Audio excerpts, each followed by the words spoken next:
Plusieurs choses pourraient changer dans notre quotidien si la loi sécurité globale est adoptée, notamment l'usage des caméras de surveillance installées dans les communes rurales. Pour l'instant, seuls les maires disposent du pouvoir de police de visionnage et il pourrait être transféré au conseil départemental et cela serait une première en France. Dans l'Oise, à Rontanzit, Najib Benguezala et Dominique Malige. Jusqu'alors, aucune équipe de télévision n'avait encore pu pénétrer en ce sein des saints. À Beauvais, dans ce lieu tenu secret, les images en provenance des caméras de vidéoprotection des bâtiments officiels et des collèges de l'Oise passent 24 heures sur 24 et 7 jours sur 7 sous l'œil aguerri des agents de sécurité du département. Demain, en cas d'adoption de la loi sécurité globale, les caméras des communes rurales pourraient aussi y être raccordées. Également, tout ce qui est alarme intrusion, alarme incendie, parce que c'est vraiment de la protection. Dans les villages, l'idée a de quoi séduire. C'est le cas à Villers-Saint-Frambourg-Oignon, dans le sud du département. 750 habitants et une vingtaine de caméras installées qui ont déjà fait la preuve de leur efficacité. Des gens qui viennent pas forcément d'ici et qui font des petits trafics. Et ça permet, les gendarmes à un moment m'ont réquisitionné pour rassembler un certain nombre d'images et le délinquant a été arrêté. Le maire et son adjoint à la sécurité sont les seuls à avoir accès aux images des caméras, mais seulement une fois les délits commis. Selon eux, une perte de temps et d'efficacité.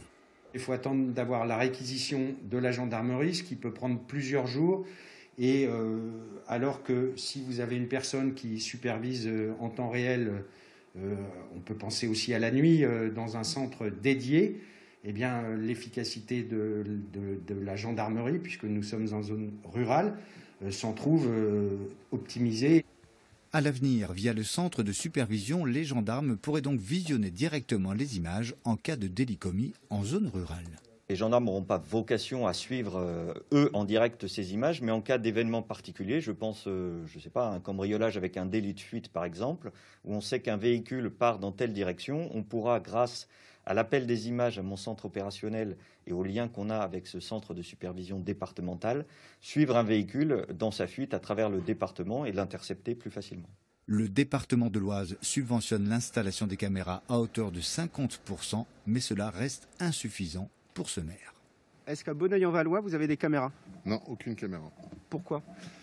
Je m'étais renseigné auprès de la gendarmerie et du département. Il fallait plus de 10 caméras pour prendre tous les grands axes qui intéressaient vraiment la gendarmerie. Et le coût de fonctionnement, à la fin, était beaucoup trop élevé pour la commune.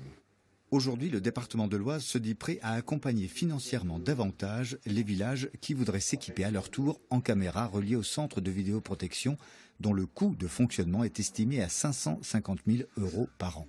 Si la loi sécurité globale est adoptée en début d'année prochaine, 2356 caméras réparties sur 180 communes du département seraient alors raccordées et leurs images surveillées en permanence.